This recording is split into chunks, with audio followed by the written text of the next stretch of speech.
In this video, we're going to discuss if now is a great time to buy a home here in the Phoenix, Arizona area for a lot of reasons, and one of them is that the lending institutions are changing the game. What does that mean for you? Stay tuned. My name is Kelly Cook. Thank you for watching this video, and if you could, go ahead and like us. Ring that notification bell, guys. We're putting out videos every single week for your personal enjoyment, we hope, and education. And if you don't mind, subscribe, smash it, and get our video out to more people who could benefit from this information. Okay, the topic is now a good time to buy a house? So we're gonna cover the three things that everyone talks about when it comes down to, pros and cons as to if I should buy a house or not. And those three things are interest rates, home prices, and negotiations. And there's a few other things, but the monkey in the room, is it monkey or did I say monkey?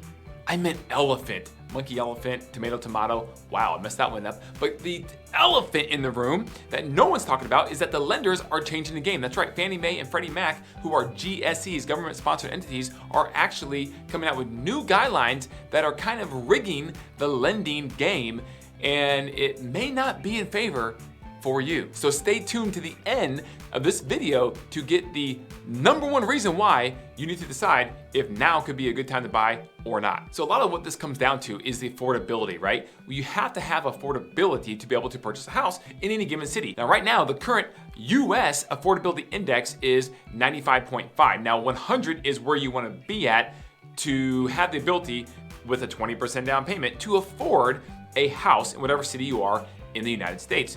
In September, by contrast, the US Affordability Index was right at 100 according to the National Association of Realtors and their economic data. Now it is dropped down to 95.5, making home affordability better than it has been in quite some time. But how does Phoenix compare to that, guys?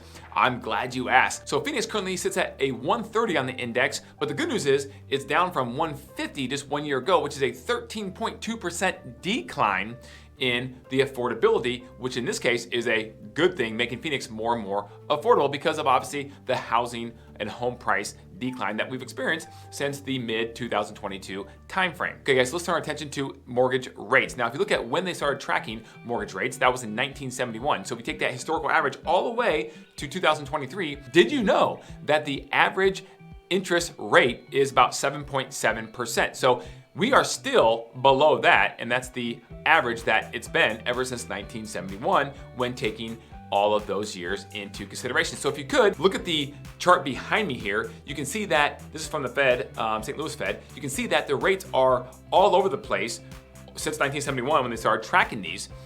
And they were a lot higher, obviously, back several decades ago, but recently they've been a little volatile. So where are they going to go from here? So let's talk about a few things here. Number one, the Fed raised the federal funds rate the last time they met early February, okay? And when that happened, the 30-year mortgage rate went down to its lowest rate in quite some time, in several months, down to about 5.99%. And then since then, it's yo-yoed back up to the high sixes. Why? Because inflation data continues to come out slowly into the marketplace over a little bit of time, even after the main report is published. Well, when's that next report going to be published? It's going to be published in May of 2023. Now, everyone's expecting at that point, right now at least, that the inflation report hopefully will be a lot better, showing that inflation is starting to curtail and go down. If that's the case, then everyone is expecting the Fed to hopefully keep rates the same, if not even drop the federal funds rate, maybe 25 basis points or so, which would be positive news, which will hopefully then affect mortgage rates positively, and they'll continue to start coming down. That's all speculation. It is not guaranteed, guys. We don't know what is going to happen, but if you had a crystal ball, that's where most of the money is being bet on right now. Again, one of those indicators that proves this to an extent is the gap of the rate that is offered between a 30-year fixed mortgage and a adjustable rate mortgage. If you look at those gaps right now, the rates for the adjustable rate mortgages aren't that much greater, or less I should say, than a 30-year fixed, which usually they are. Why? Well, because the bank is assuming that if you're doing an ARM, you're going to have it for 3, 5, 7, maybe 10 years, and it's going to adjust, and therefore you're going to refinance out of it. Well, if you refinance in a year or two because rates go down, then the bank makes no money. They make their money, obviously, the hold of the loan, and you pay an interest over some period of time. So they are not incentivizing you guys to go out and get ARMs. Why? Because they're betting behind the scenes that rates will probably come down. So if that gap stays pretty close between a adjustable rate mortgage and a 30-year fix, that is a tall tale sign that the smart money, the behind the scenes markets are kind of betting on rates potentially going down in the short term, at least, right?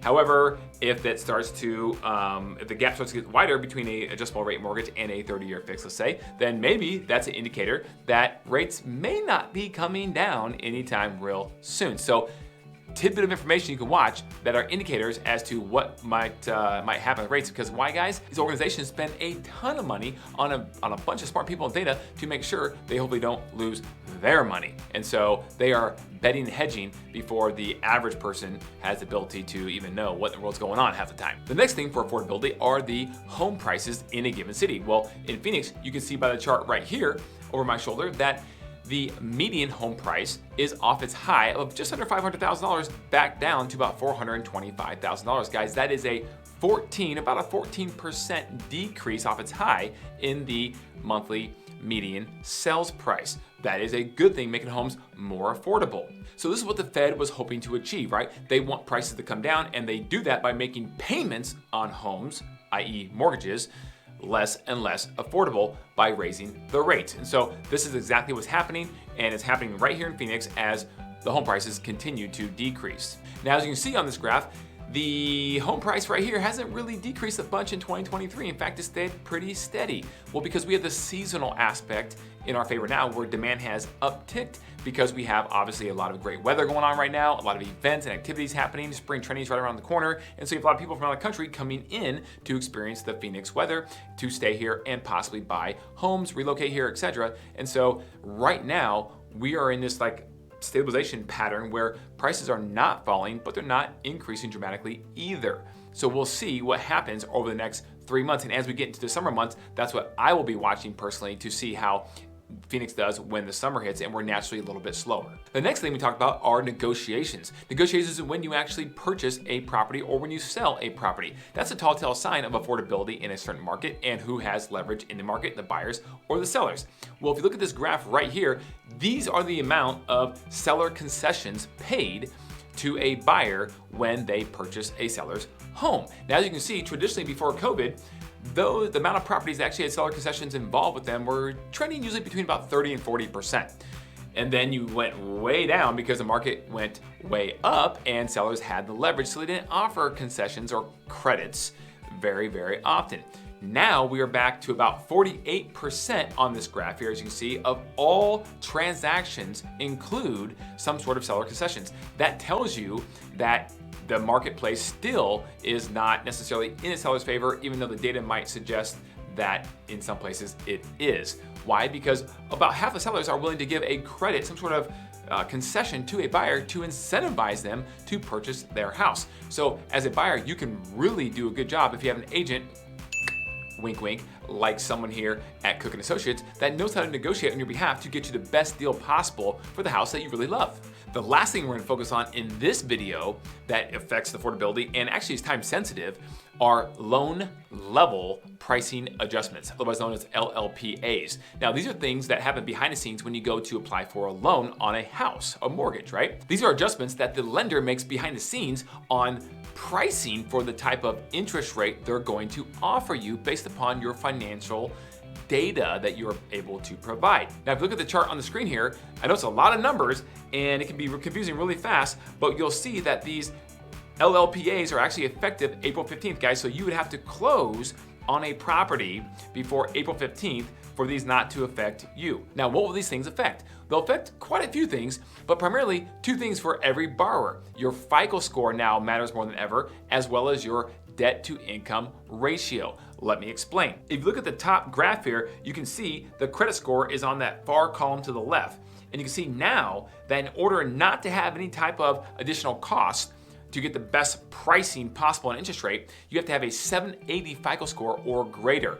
Now, there's not a whole lot of people walking around with 780s or greater, unfortunately, but before it was a 740, or currently still, it's a 740 to get the best rate possible. Now they're increasing it to 780, and if you have something under a 780, you now get a hit or additional pricing adjustment against your rate, which is not in your favor. So you can see here on this chart here that once you get below 780, it goes in 20-point increments below all the way down to a 640. So you will now fall between these categories of your FICO score. So it matters when you get your credit pulled, guys. So for example, you want to be very strategic about this ideally. Let's say you have a credit card, and let's say that you pay all your expenses on a credit card, and then you pay it all off at the end of the month because maybe you want points or free airline tickets or whatever it may be.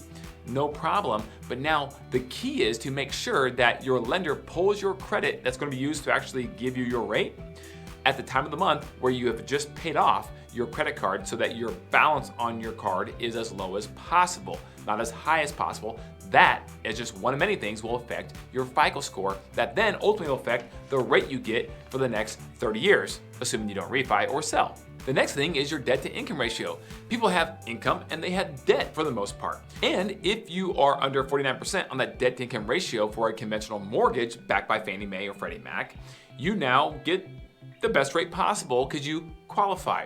However, that is changing. They're now dropping that down to 40% or below to get the best rate possible. And then if you are above 40%, but you still qualify, meaning you're between 40 and 49%, which a lot of Americans are, you now will have a hit against your rate, and the rate will not be the best rate out there on the marketplace you could possibly get. And as you can see on this second graph, there are additional hits for if you're buying a condo, or if you're buying an investment property, a manufactured home, a second home, and so on and so forth. So there's quite a few adjustments that are happening now that never existed in the same capacity prior to April 15, 2023. Now, positive news, if you're a first-time home buyer, this could benefit you. This could benefit you because now if you are a first-time home buyer and you make under the median income for the county you live in, then you are able to actually get by with no pricing hits, and you will get a very good rate, and a lot of these overlays or adjustments